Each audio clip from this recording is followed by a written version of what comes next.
3 மாதங்களுக்கு முன்னால் சென்னையில் மிகப்பெரிய ஒரு காவல்துறை அதிகாரி விசாரித்த வழக்கினை இவ்வளவு அறிவுபூர்வமான பிள்ளைகளுக்கு மத்தியிலே நான் பதிவு செய்கின்றேன். உங்களுடைய நலன் கருதி. உள்ள +2 பாஸ் பண்ணுது.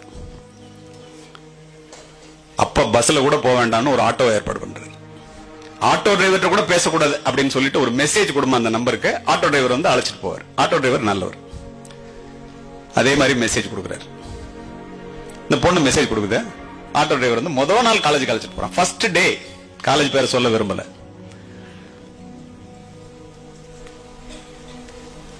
யூ ஆர் சோ கியூட் அப்படின்னு ஒரு மெசேஜ். ஒற்றை வரி, ஒரு வரியில ஒரு மெசேஜ் வருது. நீ ரொம்ப அழகா இருக்க. அவ்வளவுதான். அந்த பொண்ணுக்கு இருப்பு கொள்ளல. அடுத்த நாள் அதே மாதிரி அந்த ஆட்டோ டிரைவருக்கு மெசேஜ் கொடுக்குது. ஆட்டோ டிரைவரோட ஃப்ரெண்டு ஒருத்தன் அவன் பக்கத்துல உட்காந்துருக்கான். அவன் இந்த பொண்ணு நம்பர் எடுத்துக்கிறான்.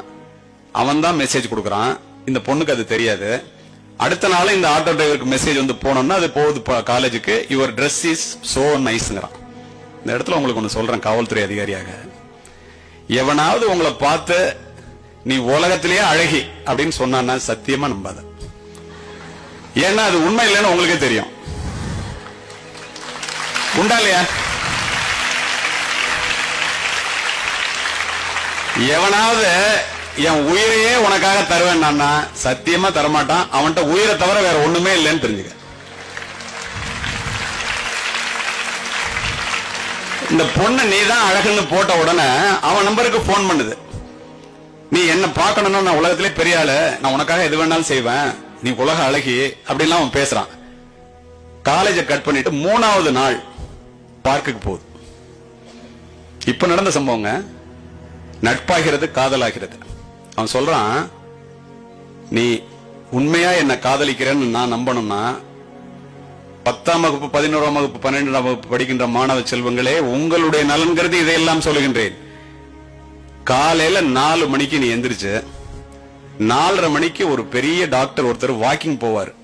அவருடைய போன் நம்பர், அவருடைய கார் நம்பர், அவருடைய கார் என்ன கலர், எத்தனை மணிக்கு எந்த வழியா வாக்கிங் போறார், இதெல்லாம் நீ பார்த்து எனக்கு போடு மெசேஜா. அப்பதான் நீ காதலிக்கிறத நான் நம்புவேன். இந்த பொண்ணு கொஞ்சமாவது சிந்திச்சு, இதை எதுக்கிட்ட நம்மள போட சொல்றான், காதலுக்கு இதுக்கு என்ன சம்பந்தம் யோசிக்கணுமா இல்லையா?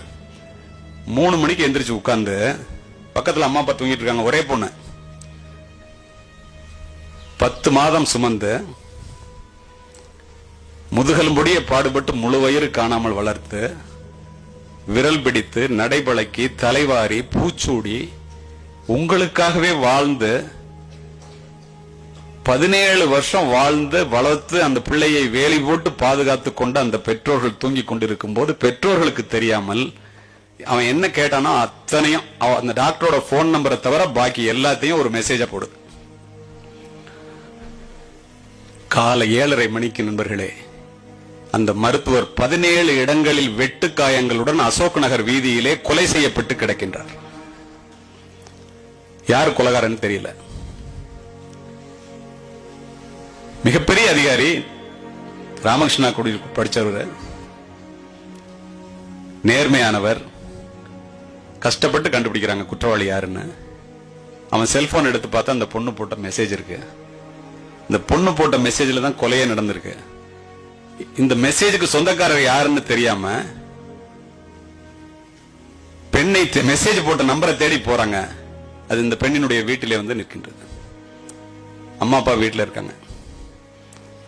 இது மாதிரி ஒரு சம்பவம் சொன்ன, என்ன சொல்றீங்க நீங்க, ஏன் பொண்ணா, என்ன விளையாடுறியா நீ, இன்னும் போலீஸ் ஆஃபீஸர் சண்டை போறாரு அந்த அப்பா, உண்மை என்னன்னு தெரியாம. எவ்வளவு நம்பிக்கை பாருங்கள் உங்கள் மீது. நம்பிக்கை துரோகம் அல்லவா? அவர் மெசேஜை காமிக்கிறாரு, நம்பரை காமிக்கிறாரு. என்னை போன்ற அதிகாரிகளிடம் தொடர்பு கொண்டு கேட்கின்றார், என்னங்க இந்த மாதிரி ஆயிப்போச்சு, இது என்ன பண்ணலாம், இது கொலை கேஸ்னா ஆயுள் தண்டனை ஆயிப்போயிடும். +2 முடிச்சுட்டு காலேஜுக்கு போன பொண்ணுங்க, நல்ல பொண்ணா இருக்கு, நல்ல குடும்பமா இருக்கு, பாவமா இருக்கு அவங்க அப்பா அம்மாவை பார்த்தா. எங்களை போன்றவர்கள் நான் சொல்றோம், அது அப்ரூவரா எடுத்துக்கங்க. அப்ரூவரா நடந்ததை உண்மையை அப்படியே சொல்லிட்டா, கொலைகாரனுக்கு எதிராக சொல்லிட்டா உங்களுக்கு தண்டனை கிடையாது. அதுல இருந்து தப்பிச்சு விட்டுலாங்க. பாவம் தெரியாம செஞ்சிருக்க அந்த பொண்ணு, நான் எல்லாரும் சொல்றோம். சரின்னு சொல்லிட்டு அவர் ஒரு நல்ல மனிதர் என்ற காரணத்தினால் இந்த பொண்ணை எப்படியாவது காப்பாத்தி விடணும், படிக்கிற பொண்ணுன்னு சொல்லிட்டு அப்பா அம்மாவை அழைச்சிக்கிட்டு அந்த பிள்ளைய வர சொல்றாரு. இப்ப சார் சொன்னார்ல, அவங்க அப்பா நம்பலன்ட்டு 2 அப்பா அம்மா புள்ள 3 பேர் வர்றாங்க. ஆபீசர்ஸ் எல்லாம் சுத்தி உட்காந்துட்டு, உன்னை அப்ரூவரா எடுத்துக்கிறதா முடிவு பண்ணிட்டோமா, நடந்த சம்பவத்தை நீ அப்படியே சொல்லிட்டேன்னா உனக்கு தண்டனை கிடையாது. கோர்ட்ல ஏறி அப்படியே சொல்லிடலாம். அவன் தூக்குல தொங்கட்டும். அந்த பொண்ணு என்ன சொன்னிச்சு தெரியுமா? ஆசிரியர்களே, பெற்றோர்கள் யாராவது இருந்தா கேட்டுக்குங்க, இருந்தாலும் இறந்தாலும் அவனோடுதான், அவனுக்கு எதிர்ப்பா ஒரு வார்த்தை கூட சொல்ல மாட்டேன், அவனோடு நான் வாழ்ந்து கொண்டிருக்கின்றேன். அதிர்ந்து போன பெற்றோர்கள் அவங்க அம்மா மயக்கம் போட்டு அங்கேயே விழுந்துட்டாங்க. அப்படியே கேஸ்ல சேர்த்து சார்ஜ் ஷீட் போட்டாங்க. அவனுக்கு ஆயுள் தண்டனை, அந்த பெண்ணுக்கு 10 ஆண்டுகள் கடுங்காவல் தண்டனை பெற்று புழல் சிறையிலே இருக்கின்றால். அத்துணைக்கும் காரணம் ஒரு செல்போன். எப்படி உறைஞ்சு உட்கார்ந்துட்டீங்க பாத்தீங்களா? இதுதான் உண்மை. அதனாலதான் செல்போன் பெரிய வரம் என்றாலும் கூட அதில் உள்ள பாதகங்களை உங்களிடம் சொல்ல வேண்டும் என்பதற்காக இதனை பதிவு செய்கின்றேன். இதை நான் ஏன் சொல்றேன் தெரியுமா? இன்றைக்கு என்ன நிலை என்று பாருங்கள்.